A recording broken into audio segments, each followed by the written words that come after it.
reviewing the major headlines making the front pages of different Nigerian dailies. And to do this with us is Dr. Pastor Patrick Anidi. A very good morning to you. Feels good to have you in the studio. Thank you for coming. She almost called you professor. Whichever way. Nigerians, when you go to occasion, you don't put that doctor. Especially if it's a chairman of a wedding, totally he won't come out. I totally agree. Nigerians are very crazy about titles. Bridegroom. Tell them to dress me properly. To an extent, these titles don't come easy, so, most times it's good to attach them. Okay, I'm reviewing the Punch newspaper, of course, the New Telegraph, the National Mirror, and the Daily Trust newspaper. Okay, on this end, we'll be looking at the Guardian, the Nation, the Nigerian Tribune, the Authority, and of course, the Daily Sun. So let's start with the Punch. So we're starting with the Punch newspaper. The screaming headlines on the Punch says, budget signing delay hurting economy. That's coming from the NLC, the MAN, and the LCCI. That's on pages 2 and 29 on the Punch newspaper. National Assembly to look at grey areas after meeting Buhari. That's on page 2. Punch appoints executive director. That's on page 8. Teenager kills landlady, daughter, grandchildren, reports self to police. That's on page 4 and 5 of the Punch newspaper. Very sad. Congolese musician Papa Wemba collapses on stage, dies. That's on page 9. Correspondent Popo Ola wins Africa's Best Insurance Reporters Award. That's on page 11 of the Punch. Federal government okays 5-year expiry date for driving license. Page 10. 3 die, 14 vehicles burnt in Kaduna fire. That's on page 10. Change doesn't happen overnight, Buhari tells Nigerians. Page 8. EFCC probes Shopee, 62 million naira payment to permanent secretaries. That's on page 8. Very quickly, Pastor Dr. Patrick Anidi, budget signing delay hurting economy. That's coming from the Nigerian Labour Congressman and LCCI, page 2 and page 29. When we began this conversation, Benjamin talked about the fact that the delay in the release of the budget is really stalling activities in the economy. Now the LCCI, NLC are actually affirming everybody's complaining. But like I said, the president might have good intentions. Do you think the way he's communicating his intentions is really proper? It's not proper because even right now, the deaf and the blind can see that the economy, the economy is stalled. And if that happens to be the case, it shows that the president, though he has good intention, is not doing well at all. You may have good intention, but good intention that is being executed at the wrong time is as good as Babash. Is driving us to nowhere. So, like I said before, there should be a cutoff point, a level where you feel even if we suffer some losses, it is tolerable. That is the level you can't get to zero level of. I think basically in governance, you might not just achieve 100%, even 80% perfection. The president is trying to be meticulous, and in the course of that, he's also having his own negative impact on the economy. Yeah, I tell you this. I used to be very careful about certain things. I look at my image. Okay. But somebody told me, if you are too self-conscious, you might not go far. Risk is the order or the beginning of the roadmap to success. You must take risk. And risk is taking off a certain cutoff point that is tolerable to you. So the president cannot be looking forward to achieving 100% or 90% or even 80%. Out of a 10-point scale, if you achieve 7 out of 10, I think that is good enough. That's a very good pass. You talked about the deaf and dumb also feeling impact. Even in the church now, it's also affecting the offering and the tithe. And when the church members say, well, Pastor, they've not announced the budget. So the tithes are reducing. But God will not compromise it. It must be 10%. Okay, quickly now, we'll take a look at the Guardian newspaper. How Nigeria can make more entrepreneurs like Dangote. It has 2 riders here. Nigeria is set to become largest cement exporting country. And smuggling killed my first venture. And that's coming from Dangote. And confusion trails major of ministries, agencies. Lack of offices, duplication of functions, exercise. Of course, scourge of malaria goes on. You can get this on page 6. Of course, a major issue there on the front page of the Guardian is how Nigeria can make more entrepreneurs like Dangote. of course, our subject matter today is talking about job creation and looking at how government can create policies, economic policies, to create new entrepreneurial champions in the economy. When Dangote started, it wasn't that bad, okay? But for now... It wasn't even as competitive as it is now. Definitely. So I'm sure it's just... is one entrepreneur that's been celebrated over time. But the secret of Dangote is that he came from a wealthy home. Yeah. So finance was at his disposal. That's true. How do you explain a young Nigeria, brighter ideas, but no finance? I think if you have good education, you may not have money, but you can work your way through to becoming rich. If you have money, you don't have education, you can also balance up along the line. So I feel, to me, you need to make more entrepreneurs for Nigeria is to create an enabling environment. I've said that over and over, an ambience of business that permits, ability to execute your genuine idea that you have. If the environment is harsh, there is no way we can create entrepreneurs. Everybody will die with his or her vision. So there must be good enabling environment. Tax is not just too exorbitant. Things like electricity, are in place. Markets are open up. Conditions for business, forex and all that, to be able to run business internationally, are put in order. I tell you this: I'm a researcher also, and the project was to be executed in one of the African countries. And so we sent an RFP to people, send us your quotes. And what they did about 2 years ago, they are asking for about 300% increase. And so that tells you that you may have an idea to run business, but the environment is harsh. So you can't create more entrepreneurs if the environment is not enabling enough. Well, thank you very much. We quickly go to the New Telegraph. Yeah. The New Telegraph newspaper has its major headlines about EFCC. It says EFCC traces 29 Dubai houses to ex-governor. Commission 6 UAE's United Arab Emirates Corporation to freeze assets. That's on page 2. DG ex-permanent secretaries orders squeezed over 1.5 billion naira campaign funds. That's on page 2 of the New Telegraph newspaper. 3 die as fuel tanker explodes in Kaduna. That's on page 8. Still on the New Telegraph newspaper, NCAA, ARIC tops in-flight delays. Air France in pilfered luggage. Port Harcourt Warri Refinery's production hits 7 million litres daily. That's on page 7 of the New Telegraph. I am not incapacitated, says Babangida. That's on page 3. Saraki Commission on Wapat over National Assembly's clap. That's on page 2. Woman bathes stepson with hot water. That's on page 8. Abducted Oshun Permanent Secretary begins freedom. That's on page 37, coming from Aregbeshola. Governor's push for sharing of $2.25 billion ECA wants CBN to cut interest on bailouts to 3%. That's on page 3.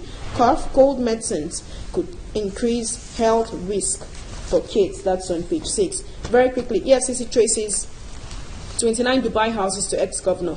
I just want to find out, if as an ex-governor, am I wrong to build houses in Dubai? Am I wrong to own properties out of Nigeria? Well, yes, we're fighting corruption, but I think in as much as we're fighting corruption, people should be given the freedom and liberty to express their wealth if they want to, provided it's not coming from the government purses. If the headline, I haven't really seen the details of this story, but it says EFCC traces 29 Dubai houses to ex-governor. I don't think there's anything wrong with tracing houses to ex-governor. 29 houses in Dubai. To ex-governors, different governors. Yes. That investment should be put in Nigeria. You are developing another country at the expense of our own country. So what are we talking about? I think he's an ex-governor. Ex-governor. 29 Dubai houses to okay, just one governor, ex-governor. And what is here? The issue is this: how much does a governor actually earn? Yeah. When you look at the civil service salary structure. Okay, and even if you look at all these entitlements and emoluments, It doesn't really come to buying houses in Dubai. You're buying dollars. Yes, buying dollars. So it will be interesting to know who the ex-governor is. Maybe the governor starved himself for like more than 365 days in office just to acquire these houses in Dubai. Yeah, she's been cynical. It is not possible, and he wants to be earning hard currency. That's why he decided to put investment in foreign. I think I can now see why I can understand Buhari's pain. Why these people should just go to jail? Yeah, not even billing, because I was reading the paper, a story, the issue of rule of law. Okay, that no matter, yes, you must respect. Yes. And this guy was bought 29 houses in Dubai. I don't know. They did not respect the average Nigerians. They were elected to govern. What they have done is to milk us. And these are not just mere houses. But I just palacios, well structured, highly ending edifices. And they are being maintained. The funny thing is, nobody takes to maintain a property in Dubai. In Dubai, talking about maintaining 29. We're not talking about one ramshackle building in Nigeria or whatever. Yes. So such people. Unfortunately, the press are not also doing us well. But I'm sure perhaps the detail probably have the names of the name of the particular governor mentioned. Otherwise, if it is kept in secrecy, it's not doing us any. The funny thing is, these people keep vying for political positions year after year, not knowing that at this point in time, Nigerians are more smart, Nigerians are wiser, Nigerians are more astute. That is why what Buhari is doing right now, to me, I'll put my signature that he's doing well. I think, yes. Somebody once told me, we've not seen the change. But again, another person quickly called me and said, sir, what are we talking about? He came to my church and said, what do you feel when you see a general, a one-time general, dog at the counter and is like shedding tear? How do you feel when you see the third man in the rank coming to sit at the dock? What do you feel when former national security advisor is being molested or harassed or being exposed for public to have a good information about the damages they have done to our country? So that alone is a benefit. And when another man steals a goat, they will charge him to court and send him 6 months in prison. The government, you could actually feel the reason why President Buhari is really hard on these politicians. Okay, quickly now, the front page of The Nation. EFCC probes 4 billion naira deposits in ex-minister's account, with a rider agency to retrieve $400,000 paid in bid to change polls results, and federal government to pay states March deferred debts. And on page 5, Sherry steps up lobby for PDP chair, and Southwest Group threatens defection. National Assembly soft pedals on budget. Buhari's request to get okay. So we're hoping that we will get this budget signed. Dr. Patrick, Sheriff is stepping up lobby. The Southwest is saying no man from the Southwest have headed the party. So this is the time. Olabode George is also canvassing. And they've threatened defection. I wonder where they're going to defect to. So, for Sharif, do you think Sharif should actually just give in? And, like I said the last time I came in here, I think PDP, quite apart from the zoning formula, they're also being careful about what happened in 2019. Like I said before, Sharif, according to information making weight, is known to be inconsistent, according to media reports. Okay. There was a time they said he was in a particular party and was actually working so another party and all that. And also it's been reported that he has hand in this Boko Haram issue and all that. So I feel that it would just be nice for Sheriff to step down. And this is not just about Southwest. You will find out that quite a number of politician also even in the Northeast are just need to ensure that he does not actually stay there as the chairman of the party. Okay, thank you very much. We have the National Mirror. Yes, the National Mirror is next, and the major headline, which happens to be the boldest one, says 6 die in Kaduna fuel station fire. 6 houses petrol station razed in Ondo State of Nigeria. That's on page 2 of the National Mirror newspaper. Other stories: Nigeria undergoing turbulent times. That's coming from Gowon. That's on page 2. Appropriation committees set to rework 2016 budgets. That's on page 4. Ondo Council polls a charade. That's coming from APC on page 13. Ondo Council polls a charade on page 13 of the National Mirror newspaper. Nigeria undergoing turbulent times. Appropriation committee is set to rework 2016 budget. That's on page 4. It seems like there's a merry-go-round ride where we're running back and forth in circles on the budget. The National Assembly are talking, the Senate is talking. I'm aware they're supposed to meet with the President tomorrow, talking about the National Assembly. Should we be hopeful that after the meeting with the President tomorrow, the budget will be passed? They just have to do something quickly. The idea of keeping the budget in waiting or this long is not helping. It's not helping their image. I want to advise through this medium that the parties involved should swallow their ego and come to a point of compromise and get this thing signed off. The President had expressed certain area of concern, which is popularly referred to as grey area, and I think the National Assembly, the legislature should sit with him and get this thing dotted and crossed, and let's move forward. Okay, there's still one story she read there. Star in Kaduna fuel station. It tells you the negative impact of the fuel scarcity. I wonder what must have happened. Possibly there could have been a fracas or somebody smoking cigarette, and before you know it, I think it's on basically all the papers. It's the pictures, pictorials on the papers. It's also, like I said the other time, I think it was reported once that a family died. Yeah. A father and a son, or a mother and a daughter in Lagos. So the scarcity itself. And I said, Nigeria, we are losing people because of scarcity of. Most times, you might even be trying to conserve fuel in the process. You end up burning and harming yourself because you're trying to conserve as much as you can. You can't predict what tomorrow may look like. So I've turned my car into a mini petrol station. Okay, quickly now, we take a look at the Nigerian Tribune. And this is good news, but people might want to be asking, how is this going to go round? High cost of food items, Buhari orders release of 10,000 tons of grains. You want to find out to who? Page 5 of the Nigerian Tribune. And talking about the NMA conference, 5 Ekiti doctors die in Kaduna auto crash. A sad one there on page 9. Yoruba may pull out of PDP or Kupe as battle rages over zoning on page 8. And Forex scarcity encouraging local production. Central Bank Governor, you can get that on page 10. And budget on pass may be resolved this week on page 2. States collected 683.6 billion naira IGR in 2015, says the NBS, and federal government to defray states 10.9 billion March obligations on page 10. Okay, Dr. Patrick, the president ordering the release of 10,000 tons of grains. I hope that will get to Lagos. What really happens is that they're being kept for a particular time. But I think it's okay.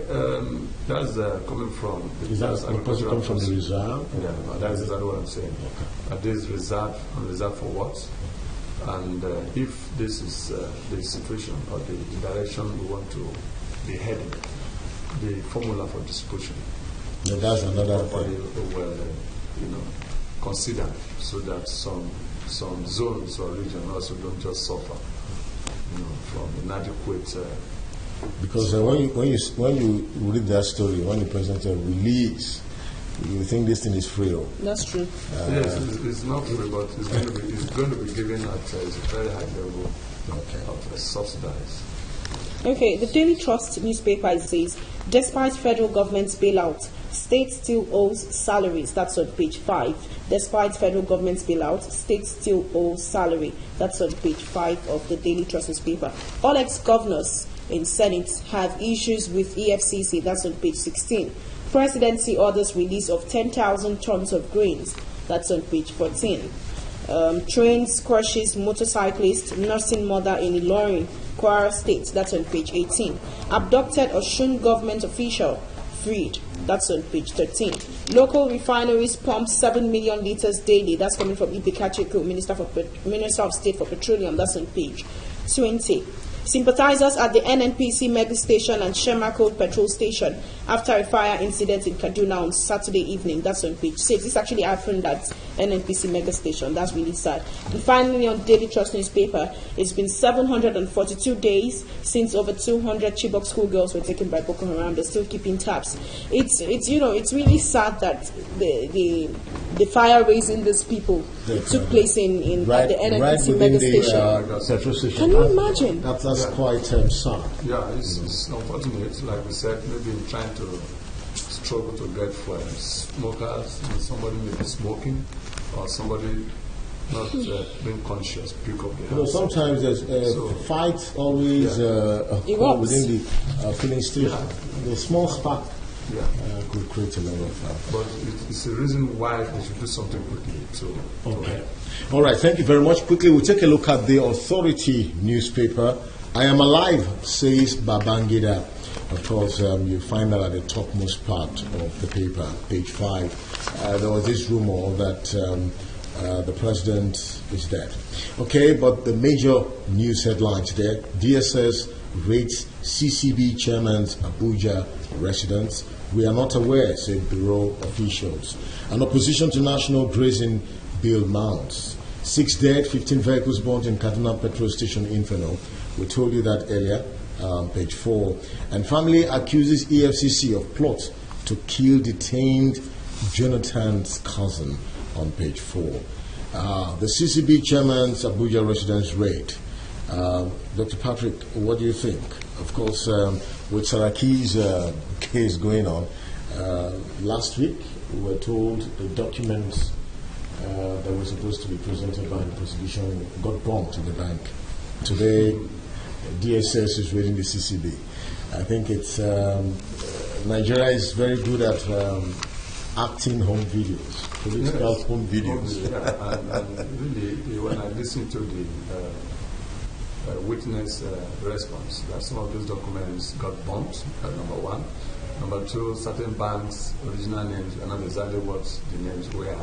After further investigation, though they did not also know the location or site of registration of that bank and all that, it creates some distortion in the flow of the consistency nature. Lots of question marks. And that may be a riddle that is being played in such a way that at the end of the day, the man is set off the hook, perhaps. All these things could be created in such a way to say that, okay, the evidence are not really. But from what you've seen so far, what do you think? I mean, from the trial that took place last week. Do you see Saraki? Well, I wasn't too impressed with the prosecutors. Well, we discussed about that earlier. But given what is happening, even the diaspora, you can see uproar. A certain number of people in America and UK and all of that are talking that is it 10 days or 30 days? Okay. I think about 10 days or something like that, he should resign. And you can see that the sound that we are hearing in Nigeria is high, it's not low. He might not come out of it. Okay. He might not, if this tempo remains as it were. Of course, it's a subject of available evidence anyway.